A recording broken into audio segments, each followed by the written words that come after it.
Fala pessoal, tudo bem? O objetivo do vídeo de hoje, então, é a gente discutir um pouco a respeito de uma das peças processuais mais utilizadas, então, no meio jurídico. Ela é chamada de alvará judicial. O alvará judicial que nós vamos ver no nosso vídeo de hoje, ele corresponde, então, ao alvará que nós chamamos de alvará judicial para levantamento de valores deixados por decujos. Esse alvará, ele tem o objetivo de ser utilizado em um momento onde nós temos a figura de um decujus e este não deixou outros bens a serem partilhados com seus herdeiros, a não ser eventuais valores deixados em conta poupança, conta corrente, PIS/PASEP, verbas trabalhistas e assim por diante. Esta é uma peça, dentre as peças processuais civis, mais simples que nós temos. Não é uma das peças mais complexas, porque nesta peça, alguns requisitos, por exemplo, do artigo 319, não são aplicados. A exemplo, nós temos aí a audiência de conciliação, lá do artigo 319, inciso 7. Não vai ter que ser cumprido esse requisito quanto à opção do autor na realização ou não da audiência, uma vez que não há réu na ação. Joia? Esse procedimento ele está previsto na Lei 6858 de 1980, do qual regulamenta o cabimento desse tipo de procedimento para eventuais levantamentos de valores. Um ponto que merece destaque é que, muito embora grande parte das pessoas o denominem como ação de alvará, ele não é uma ação judicial propriamente dita. Ele é um procedimento de jurisdição voluntária. Ele está previsto lá no artigo 725 do CPC.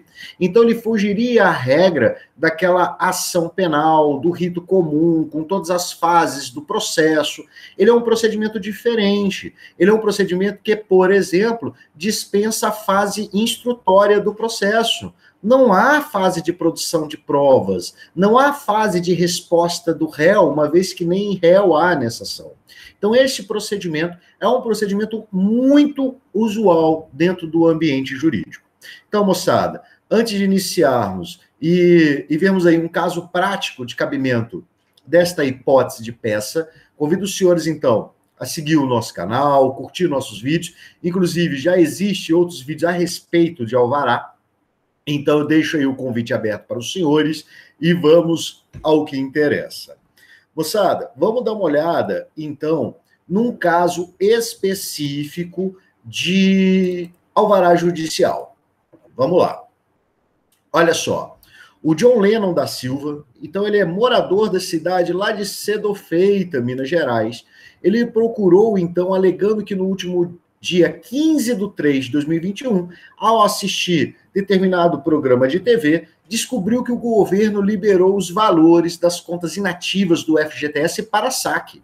Ocorre que, ao procurar a agência da Caixa Econômica Federal em sua cidade, através do gerente de contas Marcos Hendricks, este lhe informou que não havia mais valores nas contas vinculadas de John para saque, mas ao fazer uma busca pelo nome e CPF de sua falecida esposa, Janis Joplin, o gerente lhe informou verbalmente que esta possui R$ 7.396,14 depositado na conta vinculada de FGTS. Quando do falecimento de Janis Joplin, em 2015, esta não deixou bens móveis ou imóveis a serem inventariados e durante a constância do casamento não tiveram filhos. Essas informações são relevantes daí para demonstrar que na época não houve um inventário, o arrolamento aberto, e muito menos que não há outros herdeiros, tá? Este dinheiro seria muito bem-vindo, né? Aí está vindo, mas muito bem-vindo para John, uma vez que o mesmo está desempregado e passando por sérias dificuldades financeiras. Como advogado de John, e diante do caso apresentado, faça a peça cabível que melhor atenda aos interesses do seu cliente. Neste caso, a gente consegue observar alguns pontos bem interessantes. Primeiro deles, a gente vê que ele tomou ciência de um valor do qual ele pode ter acesso, ele não tem dinheiro em conta vinculada, porém, é possível, então, o levantamento desses valores deixados por um decujus, tá? Quando nós nos deparamos com essa situação, é interessante informar o quê? Que o gerente de banco, ele não vai lhe fornecer nenhuma documentação em nome de terceiros. Ele geralmente vai fazer uma argumentação verbal, dizendo, olha, tem valores, neste caso ele até informou qual é o valor, mas ele não vai lhe entregar documento algum, por causa da questão de sigilo bancário, tá? Ele nem pode entregar essa documentação.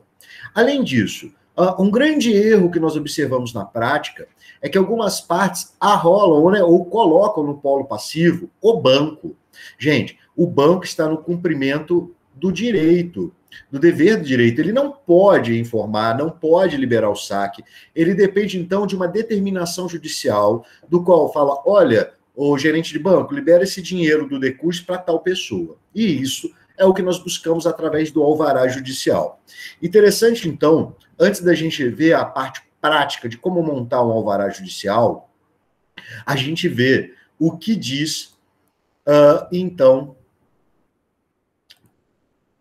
deixa eu colocar aqui a lei, uma guia, a gente vê o que diz a lei 6858 de 80. Esta é uma lei muito pequenininha, tá? A lei 6858 de 80, ela tem 4 artigos, mas na verdade são 2 artigos, porque o artigo 3º e o artigo 4º, um é contra a questão da vigência da norma e outro é a questão da revogação de legislações anteriores.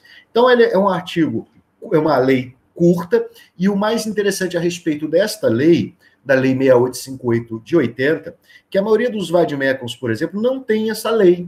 Ela não traz essa lei. Depois você pode pesquisar no seu vademecum e ela não vai ter essa lei específica. É muito interessante esse ponto. Então, a lei 6858 de 80, ela dispõe, então, sobre o pagamento aos dependentes ou sucessores de valores não recebidos em vida pelos respectivos titulares, tá? E aí, no artigo 1º, então, ele fala quais são esses valores, ele coloca lá os valores devidos pelos empregadores aos empregados e os montantes das contas individuais, olha só, de FGTS e ainda do chamado PIS/PASEP não recebido em vida, que serão pagos em cotas iguais aos dependentes habilitados perante a Previdência Social ou na forma da legislação específica dos servidores civis e militares e na falta de seus sucessores, previsto na lei civil, indicados em alvará judicial, olha que interessante, independentemente de inventário ou arrolamento. Então não há necessidade de se ingressar com um inventário ou ainda um arrolamento para poder pedir o levantamento desses valores, tá? Aí no parágrafo 1º, ele traz a questão das cotas, no parágrafo 2º, ele fala a questão da inexistência de dependentes sucessores, e no artigo 2º, então, ele traz a questão do teto, que nós chamamos, tá? Disposto nessa lei, aplica essas restituições relativas ao imposto de renda e outros tributos recolhidos por pessoa física e não existindo outros bens sujeitos a inventário, aos saldos bancários e de contas de caderneta de poupança e fundo de investimento de até 500 obrigações reajustáveis do Tesouro Nacional, que a gente chama de ORTN, tá? Só que olha que interessante, o artigo 2º, na verdade, ele está dizendo que esta lei também se aplica a essas outras situações até o teto de 500 ORTN, tá?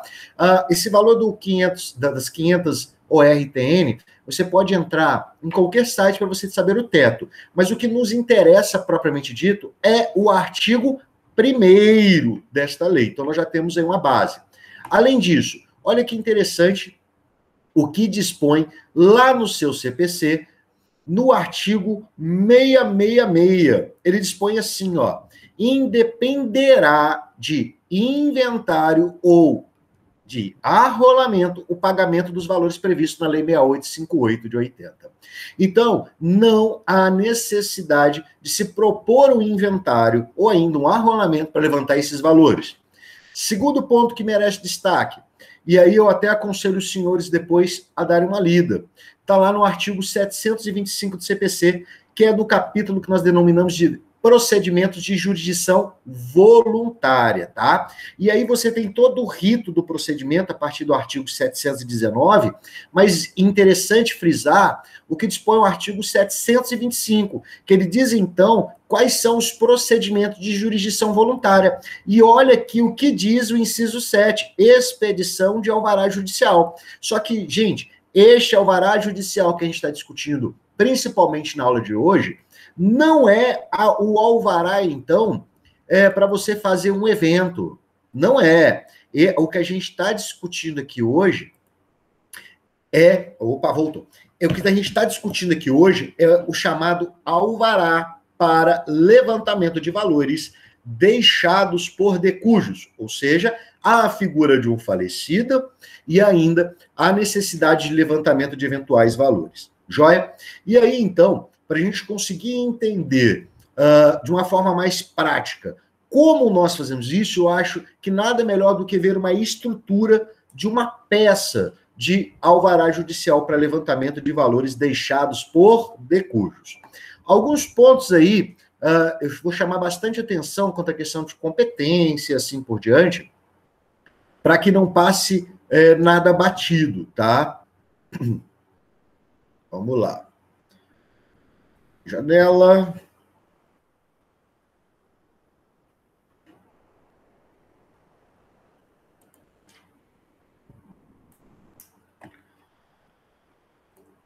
Deixa eu voltar e colocar uma janela aberta aqui.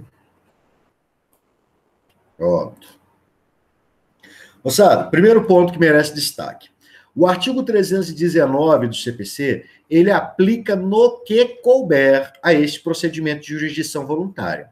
Mas se você observar bem, lá no artigo 319, inciso 1, ele traz, então, o primeiro requisito da petição inicial, que nós chamamos de endereçamento da peça.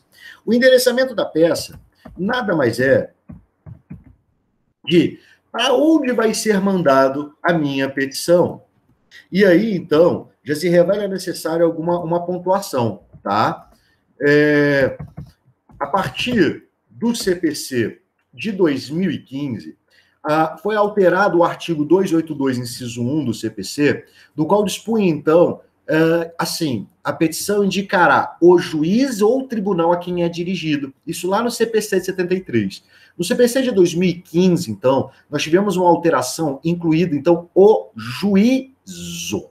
O que quer dizer o juízo? O juízo traz a ideia de tirar uma pessoalidade do magistrado quanto ao recebimento de uma peça. Antigamente, então, nós remetimos a petição para a pessoa do juiz. Hoje, então, nós remetemos a petição ao juízo.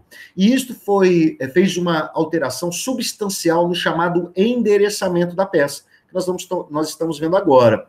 Antigamente, nós endereçávamos as peças ao excelentíssimo senhor doutor juiz de direito da Risquinho Vara, exemplo de família e sucessões da comarca de tal local. Esse endereçamento, ele trazia uma pessoalidade fora do normal à petição, porque nós ilustrávamos a imagem do magistrado, endereçando a peça a ele. Porém, diante das regras de competência lá do artigo 43, nós sabemos, então, que, por exemplo, as situações fáticas que ocorrerem no curso do processo não alteram a competência da ação. O juiz, por exemplo, sendo transferido para outra comarca, ele não leva esse processo junto. Esse processo permanece, então, na comarca onde foi distribuído, junto ao juiz onde foi distribuída a ação. Então, por isso, houve uma alteração substancial no endereçamento da peça, trazendo ela de uma forma mais simples, onde eu vou endereçar a peça ao juízo e não mais a pessoa do juiz, tá? Outro ponto que merece destaque, eu vou colocar aqui embaixo, quando nós temos o conhecimento das regras de competência do tribunal do qual eu estou peticionando, eu sei, por exemplo, que em determinada cidade nós temos a vara única. Eu sei que em outra cidade o juiz civil ele é competente, então, para as demandas de família. Ainda, em algumas outras comarcas nós temos varas especializadas em família e sucessões e assim por diante. Então, ao distribuir a demanda, eu tenho que olhar as regras de competência relativas, então, ao Tribunal de Justiça do qual eu estou peticionando a minha peça, tá? Exemplo, vamos colocar aqui, então, ao juízo da vara de família. Isso é interessante.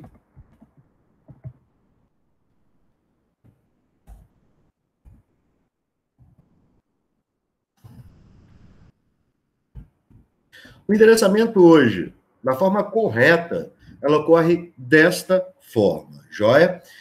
Com uma observação, se eu não souber a questão da regra de competência, ou ainda se for um caso simulado da OAB, o concurso público, eu sempre direciono a peça, por exemplo, de inventário, arrolamento ou alvará judicial para levantamento de valores, sempre para a vara de família e sucessões, tá? Isso é um macete. Fiz isso vou vir aqui, vou colocar parênteses, 10-15 linhas. Lembrando que, se for uma peça real, uma petição real, eu vou deixar esse espaço, que é o local destinado, então, de uma forma poética e tradicional, era o local onde o juiz dava o primeiro despacho do processo de forma manuscrita. Porém, não é um requisito do artigo 319, mas é um requisito de ser observado, por exemplo, para quem já exerce a advocacia prática, deixar esse espaço de 10 a 15 linhas. Se for peças simuladas, atividades em faculdades, prova da OAB, etc., a gente escreve 10 a 15 linhas para não perder esse espaço. Joia? Então, quem vai promover esta ação é o John Lennon. Não é isso? E aí, então, nós passamos ao artigo 319, inciso 2 do CPC, que traz a chamada qualificação das partes, né? Neste caso, algumas informações nós não temos, né? Nacionalidade, estado civil, que também o caso não me trouxe, profissão, e aí eu quero chamar atenção a um ponto. Olha só, no caso fala que ele está desempregado, mas desempregado em si, moçada, não é profissão. Ele continua tendo a sua profissão, porém, neste momento está desempregado. Então, eu posso colocar, ó, profissão, neste momento, desempregado. Porém, isso não retira dele a sua profissão, correto? Então, John Lennon, nacionalidade, estado civil, profissão. Próximo dado, a parte documental. Olha que interessante. O CPC, então, ele hoje coloca como documento de identificação da pessoa o número de CPF. Por quê, professor? Porque antigamente nós tínhamos o uso de forma substancial do RG. Hoje o requisito mínimo, então, que nós temos é o CPF. Ah, professor, mas eu tenho o número do RG, posso pôr? Coloca. Porém, não é um requisito do artigo 319 do CPC. Hoje, conforme o artigo 319, inciso 2, ele dispõe que nós utilizamos o CPF para pessoas físicas e o CNPJ para pessoas jurídicas, uma vez que este documento é a nível federal. O RG é a nível estadual, então eu posso ter o mesmo número repetidamente. Por exemplo, eu posso ter o número 1000 em um estado ser do João e o número 1000 em outro estado ser da Maria. Joia? E aí, depois, então, eu venho com a questão do endereço. O caso não nos fornece todos esses dados, né? Quando nós não fornecemos, nós colocamos assim. Se fosse um caso real, onde eu tenho um contato com o meu cliente, eu iria ligar para ele e falar, olha, meu cliente, me fornece os dados aí. E aí, então, ele ia me passar. Mas o caso simulado, ele não nos traz essa informação. Então, nós colocamos assim. E não esqueci ainda do chamado endereço eletrônico, que é um dos requisitos do artigo 319. Então, nós temos ali, ó, nacionalidade, estado civil, profissão, inscrição no CPF, endereço completo, inclusive endereço eletrônico. Depois disso, nós colocamos aqui, através do seu advogado, e eu quero chamar atenção a uma coisa. A gente não coloca vem através de seu advogado, porque nós já vamos usar o vem lá embaixo. Então, nós colocamos através do seu advogado, e eu vou escrever aqui, ó. Ou você vai colocar o seu nomezinho aí, se for peça real, mas se for peça simulada, eu não escrevo o nome. Sob pena, então, de ter a chamada identificação da peça, exemplo na prova da OAB, tá? E aí, olha só, a qualificação do advogado, ele é mais básica, tá? Inscrito na OAB /UF, eu coloco um risquinho, sob número. Eu não preciso colocar nacionalidade, estado civil, a profissão, imagina, através de seu advogado, nome do advogado, vírgula, advogado, não existe isso, né? Então, eu preciso apenas do nome do advogado, escrito na OAB /UF, sob número, e aí eu já mato aqui, ó, um requisito, tá? Já coloco aqui, ó, procuração anexa. Eu não coloco procuração em anexo, que está incorreto, nós não utilizamos a terminologia em anexo, tá? Então, tenham cuidado com essa parte. Então, procuração anexa, vírgula. Aí eu vou colocar com endereço, profissional. Olha só, o advogado não tem endereço comercial, porque ele não exerce prática comercial. Ele tem endereço profissional. E aí eu vou colocar o cito com S de situado. E aí, então, eu aplico aqui a mesma regra, rua, número, bairro, etc., com um detalhe, tá? Eu não posso aqui colocar a questão da cidade, porque o caso ele não me traz essa informação, a não ser que é um caso real, uma peça real, e aí, então, eu vou poder colocar essas informações do qual eu estou omitindo. Se for uma peça da OAB, se for uma peça simulada, nós deixamos dessa forma aqui, para não dar a chamada identificação de peças, serve para qualquer concurso público, tá? E olha só, então eu tenho aqui nome do advogado, o número da inscrição, trouxe a informação da procuração, que é fundamental, o endereço profissional, a questão do endereço eletrônico, e aí eu vou ter que colocar uma informação muito pertinente. Local onde recebe todas as intimações e demais notificações, vírgula, sob pena de nulidade. Esse é um requisito, inclusive, trazido pelo gabarito das provas da OAB, que é o advogado colocando o local de recebimento da correspondência e ainda a sanção de caso não recebimento, tá? Então, tenham cuidado com essa parte, não pode se esquecer de colocar. Agora sim, vem, olha só, e aqui eu quero chamar a atenção a vocês. Vem respeitosamente a presença de Vossa Excelência. Nós não colocamos vem muito respeitosamente, porque você vem com uma relação de respeito, mas não é daquele máximo respeito possível, não é isso. Além disso, nós não usamos o muito respeitosamente, sim, respeitosamente, e também não colocamos a ilustre presença. É simplesmente a presença de Vossa Excelência, e aí sim nós vamos à outra parte da peça que nós chamamos de pré-fundamentação, que é o confulcro, tá? No artigo. E aí sim, nós vamos trazer agora a pré-fundamentação da peça. Ó, a pré-fundamentação do alvará é artigo 1º. A lei.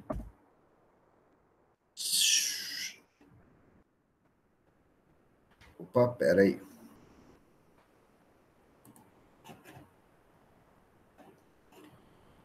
Voltou. 68.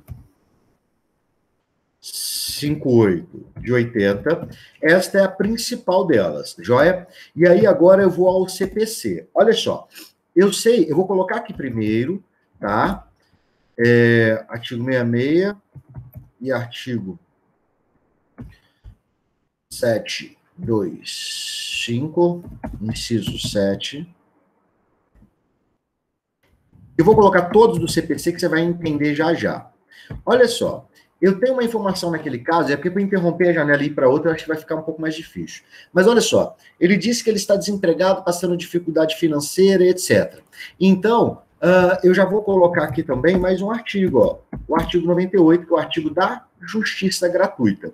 Outro detalhe, se fosse uma petição inicial de qualquer outra ação civil, eu colocaria também o artigo 319, mas essa daqui não se aplica em regras os requisitos do artigo 319.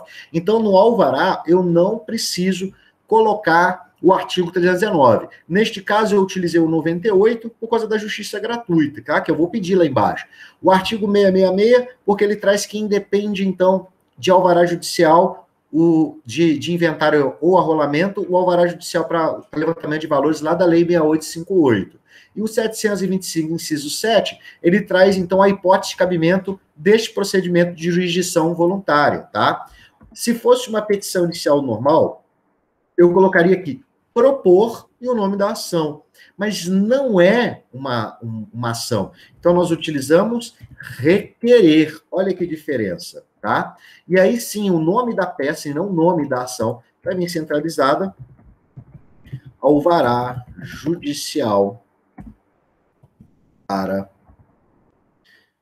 levantamento de valores. E aí, o que geralmente a gente faz numa petição inicial tradicional? A gente colocaria ali em face de tal pessoa, correto? Só que o alvará judicial para levantamento de valores, ele não é contra ninguém. Então eu coloco como nome da peça alvará judicial para levantamento de valores, e aqui aonde entraria o em face, eu vou colocar deixados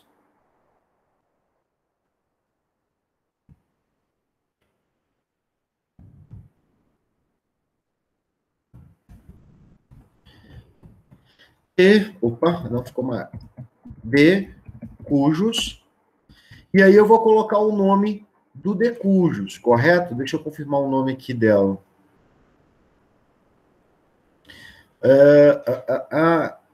Janis Joplin. E você tem que ter um cuidado, gente, redobrado, porque se você qualificar a Janis Joplin aqui, vai dar a entender que a ação é contra ela. Então, você vai colocar o alvará judicial para levantamento de valores deixados pelo de cujos Janis Joplin, conforme fatos e fundamentos a seguir expostos.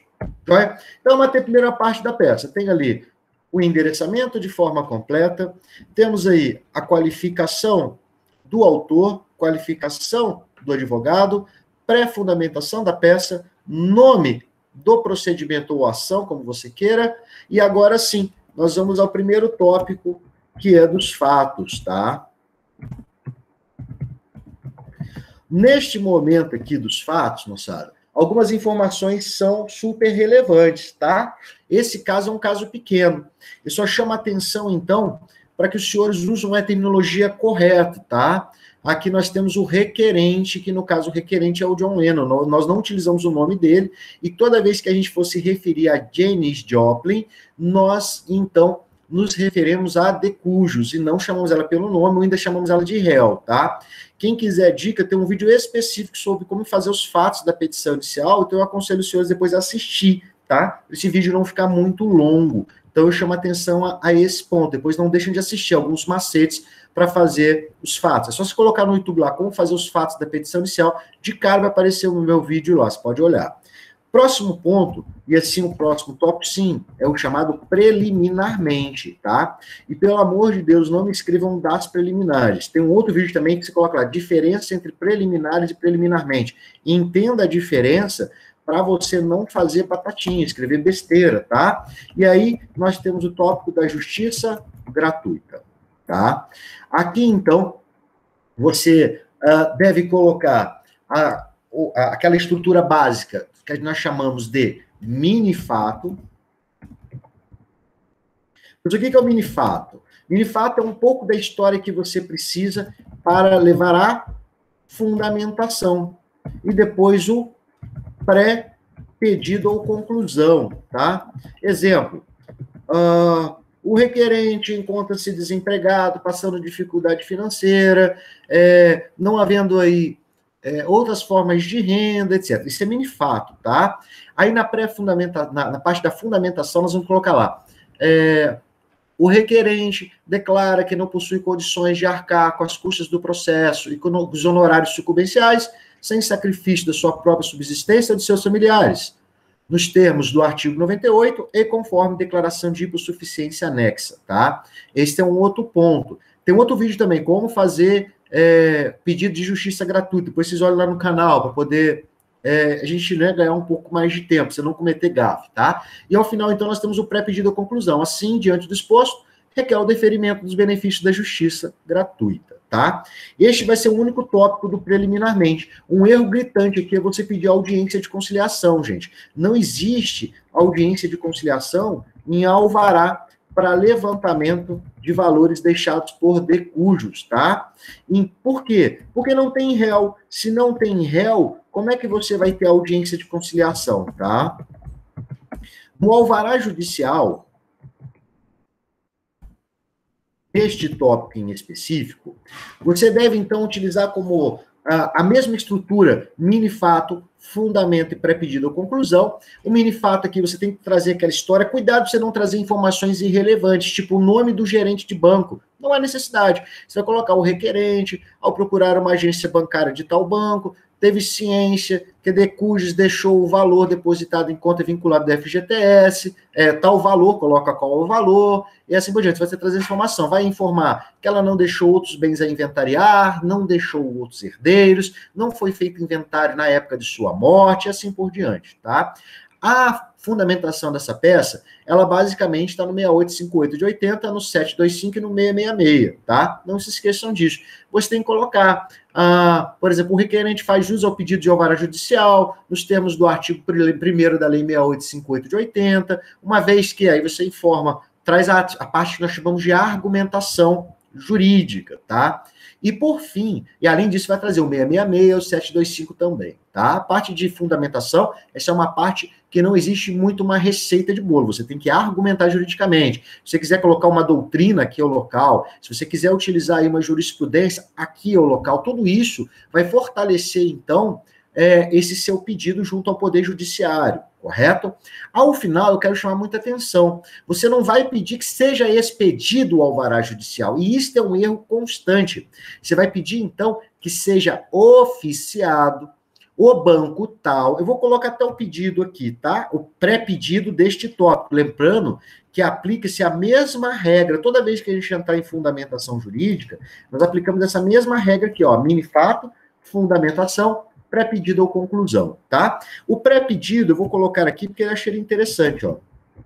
Você vai colocar assim, diante do exposto, que requer que o banco, e aí você vai colocar, por exemplo, o banco X, tem o nome do banco no caso, né? Seja oficiado para que informe eventuais valores depositados em nome da Decujus. E aqui tem informação fundamental, tá, gente? Eu vou colocar aqui, ó. Janis Joplin, vírgula, inscrita no esta informação essencial. Porque é através desse dado aqui que o gerente vai conseguir ver, tá? Ó, então, assim, o disposto requer que o banco X seja oficiado para que informe eventuais valores depositados em nome da Decujus, Janis Dobson, tal, e havendo, vírgula, que seja expedido alvará judicial para levantamento de tais valores. Olha só como ele é um pedido duplo. Primeiro, eu vou pedir que o banco seja oficiado e, se houver valores, então, que seja expedido alvará judicial para levantamento de tais valores. Por que eu tenho que fazer isso? Porque eu não tenho uma informação oficial do banco quanto ao pedido, tá? Então, quanto aos valores. Então, por isso que eu vou ter que pedir esse ofício. Tá? Às vezes isso acontece demais, passa batido. Então, ó, diante do exposto, ficou em negrito, tá? Requer. Tem pedido, professor? Tem pedido. A petição de alvará tem pedido da mesma forma, tá? Deixa eu tirar só o negrito aqui. Lembra que a organização é a chave da petição, né? Eu sempre falo isso, ó. Eu sempre tenho um pedido aqui, ó, que é o recebimento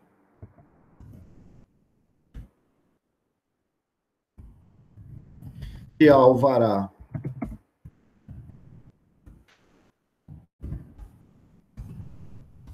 o recebimento do presente pedido de alvará judicial em todos os seus termos e documentos anexos. Esse aqui eu vou ajudar os senhores e vou até ajudar nos pedidos. Depois disso, eu vou ter que pedir o quê? O deferimento, neste caso, tá? Da justiça gratuita, vírgula, nos termos do artigo 98 do CPC e conforme declaração de hipossuficiência anexa. Beleza, olha só. Temos aqui grande parte da peça já está encaminhada. Recebimento do pedido da peça de inicial, o deferimento da justiça gratuita, aí sim, ó, o banco X seja... Eu vou copiar o pedido ali, ó. que aí eu já ganho tempo aqui, senão o vídeo fica muito grande, né? Seja oficiado para que informe eventuais valores depositados em nome do decujus, da decujus na agente de obra, venda, beleza. Ó, gente, cuidado. Não tem, neste caso, intervenção de MP, não tem pedido de condenação em custos e honorários, porque não tem réu, então não tem pedido de custos e honorários. Não vai ter, por exemplo, outros pedidos assim, né? Diferenciados. E aí tem um pedido aqui que eu tenho que colocar, né? Que todas as intimações e demais notificações ocorram em nome do advogado constituído. Lembra que isso aqui é requisito, tá? Vírgula. Sob pena de nulidade. Então, olha só. Fiz isso daqui, eu compreendi aqui todos os pedidos, tá? Por que, professor, eu tenho que colocar o pedido que todas as intimações ocorram em nome do advogado? Porque se não houver essas intimações em nome do advogado, caso ocorra, por exemplo, uma intimação, sei lá, em nome de terceiro, eu vou poder suscitar uma eventual nulidade, tá, gente? Porque imagine a seguinte situação: você pega, peticiona, entra com determinada petição e sai, então, uma petição em nome de terceiros. Como é que você vai ter ciência de uma intimação? Além disso, imagine a situação que o juiz determine, por exemplo, a juntada de algum documento que você esqueceu, por exemplo, de juntar a certidão de óbito. Então, ele vai te intimar, beleza? Fiz isso daqui, agora sim, ó. Existe um pedido de produção de prova, mas ele é bem genérico, tá? Deseja provar o alegado. Lembrando que, como não há audiência de instrução, então deseja provar o alegado através de todos os meios admitidos em direito, vírgula, em especial, a juntada de documentos, assim como qualquer outra prova para melhor elucidar o feito. Eu fiz um pedido de produção de prova genérica, uma vez que não há audiência de instrução, tá? E aí depois nós vamos dar um requisito, valor da causa. Opa. Valor da causa. Moçada, o valor da causa aqui vai corresponder àquele valor eventual que você tem lá, tá? Pelo menos o juiz te fala, que o gerente te falou, aquele é o primeiro valor, tá? R$7.000. Coloquei de forma genérica aqui, o número é quebrado lá, depois eu coloco aqui no link do vídeo, eu coloco junto aquele caso, para quem quiser treinar, fazer a parte de argumentação, tá? Nestes termos, pede deferimento. Não é termos em que pede, tá, gente? É nestes termos, pede deferimento, e aí vem o fechamento de peça, tá? Cidade. UF, data, ou local data, tanto faz, né? Se não for caso específico. E aí vai vir aqui, ó, o risquinho, nome do advogado. Deixa eu descer isso aqui, senão vai cortar para vocês. OAB/UF, risquinho, número. Pronto, moçada.